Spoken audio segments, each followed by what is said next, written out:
Bharat info news के YouTube channel को subscribe कीजिए और हमारी हर आने वाली वीडियो के नोटिफिकेशन के लिए बेल आइकॉन प्रेस करना ना भूलें।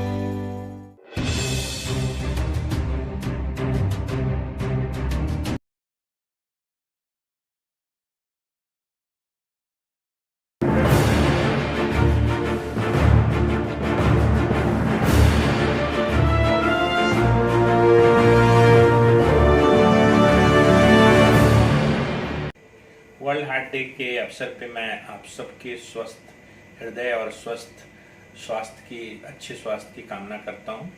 सबसे पहले तो हमें ये जानना चाहिए कि हमारे भारतवर्ष में जो हृदय रोग की संख्या है वो बढ़ती जा रही है, हृदय रोगियों की संख्या बढ़ती जा रही है।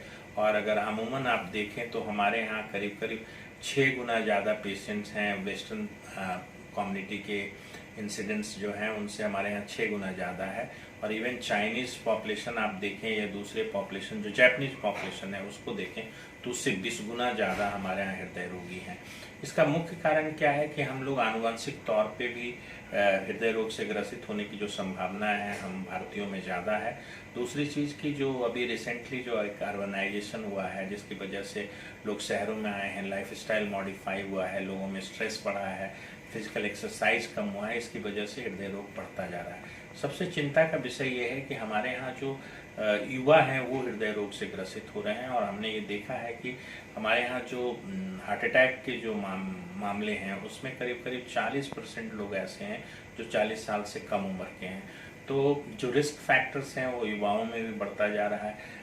जानकारी के लिए मैं आपको बता दूं कि डायबिटीज़ या मधुमेह, high blood pressure, smoking, age और हाई कोलेस्ट्रॉल लेवल और पॉजिटिव फैमिली हिस्ट्री, ये मेन रिस्क, भाषा में इसको मायोकार्डियल इन्फार्क्शन बोलते हैं। तो जो ये रिस्क फैक्टर है कॉर्नरी आर्टरी डिजीज के, इसको कम करने से हम हृदय रोग पे लगाम लगा सकते हैं। दूसरी इम्पॉर्टेंट चीज़ जो मैं आपसे बताना चाहता हूँ कि एक्सरसाइज जो है वो बहुत ही इम्पॉर्टेंट है, क्योंकि सेडेंटरी लाइफ स्टाइल्स वाले लोग जो होते हैं उनमें हृदय रोग होने की संभावना ज़्यादा रहती है। और ऐसा कहा जाता है कि अगर आप 4 से 6 घंटे बैठ के काम करते हैं तो ये आप 4 से 6 सिगरेट पीने के बराबर का रिस्क उठाते हैं। तो sedentary life style, smoking, diabetes के नंबर्स बढ़ रहे हैं हमारे कंट्री में, ब्लड प्रेशर के। आप अगर एक डेटा देखें तो हर 33 सेकंड में एक हार्ट अटैक का केस हमारे देश में होता है। और ओवरऑल आप अगर प्रिवेलेंस देखिए हार्ट डिजीज़ का या कॉर्नरी आर्टरी डिजीज़ का, तो 14% लोग शहरों में और 7 से 8% लोग जो है वो ग्रामीण क्षेत्र में हृदय रोग से ग्रसित हैं। और सबसे इम्पॉर्टेंट जो कॉमनेस्ट कार्डियोवैस्कुलर डिजीज है वो जो कहिए कि हृदय की जो सबसे ज़्यादा होने वाली बीमारी है वो हाई ब्लड प्रेशर है। और हाई ब्लड प्रेशर का इंसिडेंस अगर आप आकलन करें तो करीब करीब 33% शहरी क्षेत्र में और करीब करीब इसी के हिसाब से 27% लोग जो हैं ग्रामीण क्षेत्र में हाई ब्लड प्रेशर से ग्रसित हैं। तो एक सुझाव जो मैं देना चाहूँगा कि ये जो 40 साल की उम्र में जो कुछ बदलाव होते हैं, उम्र के में जो बदलाव होते हैं हमारे शारीरिक या हमारी जो फिजियोलॉजी है, हमारे बायोकेमिस्ट्री या हमारे लिपिड्स में जो चेंजेस आते हैं, उस चीज़ को हम कैसे ट्रैक कर सकते हैं। तो हमारा सिंपल सा फार्मूला है कि आप 5-6 चीज़ों को ट्रैक करें। सबसे इम्पॉर्टेंट पैरामीटर है ब्लड प्रेशर, अपना blood sugar, cholesterol level, CRP. एक सीआरपी जिसको हम बोलते हैं सी रिएक्टिव प्रोटीन, ये एक तरह से समझिए एक मार्कर है जो बताता है कि आपको हृदय रोग होने की कितनी संभावना है। तो HSCRP को भी आप मेजर करा सकते हैं। दूसरी चीज हृदय की जो गति है और साथ में आपका ओबेसिटी, वेस्ट लाइन, जो आप नाभि के समय नाभि की जगह पे नापते हैं आप अपना वेस्ट, एक ऐसे स्टेज में जब आप सांस छोड़ के, सांस को रोकना नहीं है, सांस छोड़ के नाभि को नापते हैं, नाभि के पास आप जब मेजर करते हैं तो उसको वेस्ट लाइन बोलते हैं। और वेस्ट सर्कमफ्रेंस भी एक बहुत ही इम्पोर्टेंट पैरामीटर है जिसको आप मॉनिटर कर सकते हैं।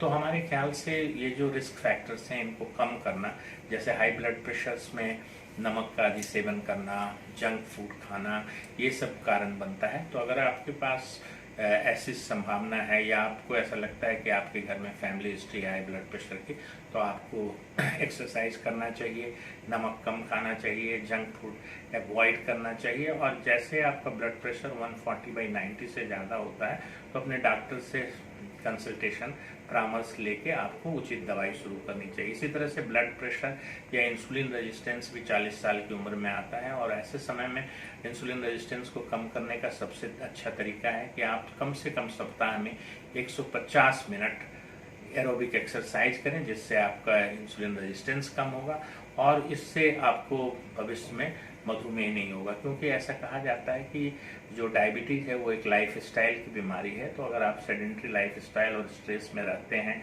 आपकी ट्रंकल ओबेसिटी या फैट जो है अपने कमर के आसपास अगर बढ़ता है, पेट के ऊपर चर्बी आती है, तो ये डायबिटीज़ के लिए आपको प्रोग्रेस डायबिटीज़ होने का डर ज़्यादा रहता है।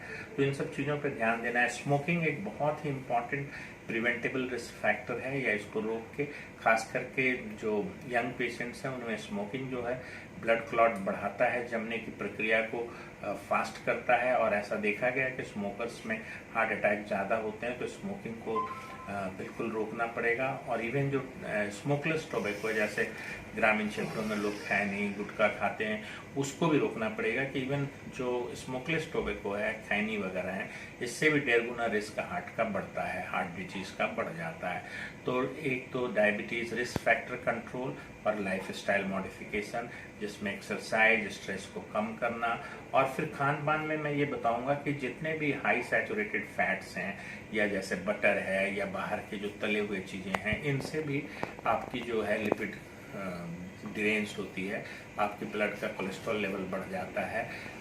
तो उसको रोकने के लिए आपको खान पान पे नियंत्रण करना होगा। जैसे जंक फूड, रिफाइंड शुगर भी आजकल बताया जाता है कि बहुत ही शरीर के लिए हानिकारक है, तो मैदे की चीज़ों को अवॉइड करें, बाज़ार में तली हुई चीज़ों को ना खाएं।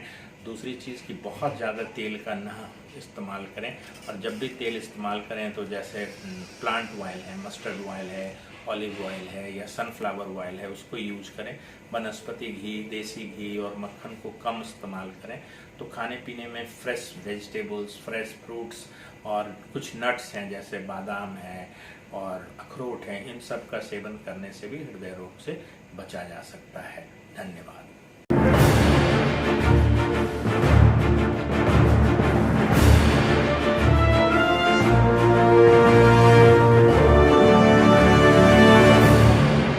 हेल्थ इन्फो न्यूज के यूट्यूब चैनल को सब्सक्राइब कीजिए और हमारी हर आने वाली वीडियो के नोटिफिकेशन के लिए बेल आइकॉन प्रेस करना ना भूलें।